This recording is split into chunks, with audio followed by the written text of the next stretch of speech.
पाहूयात पुढची बातमी। अजित पवारांच्या पक्षामध्ये अंतर्गत गटबाजी सुरू असल्याची शक्यता आहे। कारण एकाच महिलेला किती पद देणार, रुपाली ठोंबरेंनी हा प्रश्न उपस्थित केलाय। फेसबुक पोस्ट त्यांची सध्या चर्चेत आहे। अजितदादा न्याय देतील असा विश्वास सुद्धा रुपाली पाटलांनी व्यक्त केलाय। राष्ट्रवादीत इतरही महिला आहेत असं पाटील यांनी म्हटलंय। अजित पवारांच्या पक्षामध्ये सध्या अंतर्गत गटबाजी सुरू असल्याची शक्यता आहे।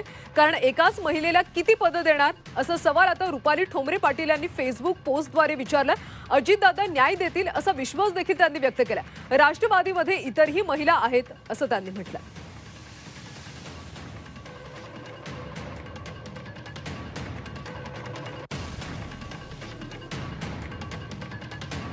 तर अजित पवारांच्या पक्षामध्ये सध्या अंतर्गत गटबाजी सुरू आहे का असा प्रश्न उपस्थित झालाय।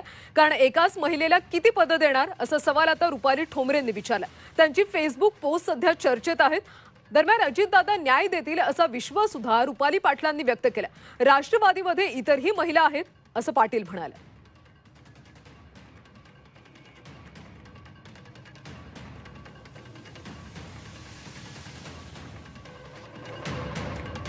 तर आमचे प्रतिनिधी निलेश खरमरे सध्या आपल्या सोबत आहेत आणि त्यांच्या सोबत रुपाली ठोंबरे पाटील आहेत। निलेश, खरं तर ठोंबरे पाटलांनी नेमकी फेसबुक पोस्ट काय लिहिली, काय त्यांचं म्हणणं आहे? नक्कीच आपण रुपाली ठोंबरेंकडून जाणून घेऊ। खरं तर आता हा वाद कितपत चिघळतो हे खरं महत्त्वाचं पाहणं असणार आहे। आपण नेमकी ती पोस्ट काय आणि रुपाली पाटील आणि रुपाली चाकणकर यांचा विषय काय हे आपण जाणून घेऊ। ताई, काय सांगताल? तुम्ही एक पोस्ट केलेली आहे आणि खरं तर एकाच नेत्याला एवढी पद देणं हे कितपत योग्य आहे? म्हणूनच ती मी पोस्ट केलेली आहे। काल अचानकपणे जे तुमच्या माध्यमातून बातम्या लावल्या गेल्या की बाबा विधान परिषदेवर आमच्या पक्षाची ही लोक जवळजवळ कन्फर्म झालेली आहे, याचा आम्हाला काहीच म्हणजे त्याची माहिती नव्हती। त्यावेळी आम्ही पक्षाकडे त्याची विचारणा केली असतात। पक्षाने असं कोणतंही अधिकृत पत्र दिलेलं नाही आम्हाला सांगितलं। म्हणजे जाणून बुजून कोणतरी ह्या बातम्या लावत आहे। सगळ्यात महत्त्वाचं, माझा रुपाली चाकणकर यांना त्यांनी जी मागणी करावी त्याला विरोध नाही, माझी नाराजी नाही, माझ्या पक्षाकडे मागणी आहे। जर आपल्या पक्षामध्ये एक व्यक्ती एक पद अशाप्रमाणे न्याय देण्याची आम्ही पहिल्यापासून विनंती केली आहे, तर एकाच व्यक्तीला तुम्ही किती पद देणार, त्यांनी मागणी करावी, पक्षाने स्वीकारायची की नाही हा पक्षाचा कॉल राहणार आहे। आणि आम्ही तिथं काम करतो, आम्हाला त्या प्रक्रियेमध्ये घेतलेले म्हणजे आम्हाला विचार नाही की बाबा तुम्ही इच्छुक आहात की नाही।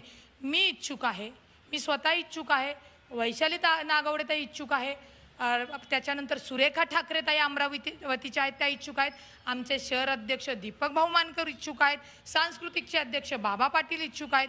मग अचानकपणे ही नावं निश्चित कोण करतं हा सगळ्यात मोठा प्रश्न आहे, जर पक्षाने दिलेला नाहीये। आणि आम्ही अजितदादांकडे मागणी केली की दादा, आपल्या पक्षामध्ये अनेक काम करणाऱ्या सक्षम महिला आहेत, त्यांना तुम्ही समान न्याय दिलाच पाहिजे। एका व्यक्तीला, मग तो स्त्री असो की पुरुष असो, त्यांना किती पद तुम्ही देणार? कारण का आमच्या चाकणकर ताईकडं, त्या माझ्या आधीच्या पक्षात असल्यामुळे मैत्रिणी आहेत, तिकडं आल्यानंतर सहकारी आहेत। काय असा प्रश्न येतो की मग ह्या बातम्या कशा आल्या किंवा त्यांचं नाव कसं पुढे आलं? मग आता बातम्यांमध्ये नाव कुणाचं आहे? चाकणकर ताईंचं आहे, आनंद परांजपेचं आहे आणि कोणतरी कांबळे आहेत। म्हणजे ह्यांच्याचपैकी कुणीतरी ही बातमी पेरलेली आहे, त्यांची उमेदवारी लादण्यासाठी। हा सरळ सरळ अर्थ आहे।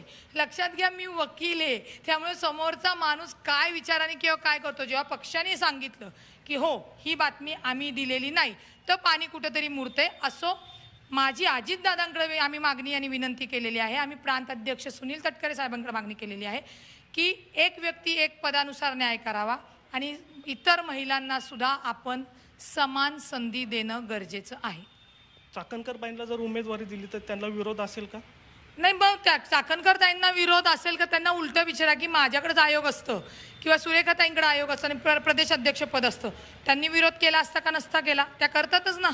त्या संघटनेतलं पद देताना सुद्धा 10 वेळा विचार करून किंवा त्यांच्या सोयीनुसार काहीतरी विचार करून देत असतील ना। नक्कीच निलेश, खरं तर त्यामुळे आता रुपाली ठोंबरे पाटील यांच्या या पोस्टची, यांच्या या मागणीची दखल घेतली जाते का हे पाहणं अतिशय महत्त्वाचं आहे। धन्यवाद माहितीसाठी।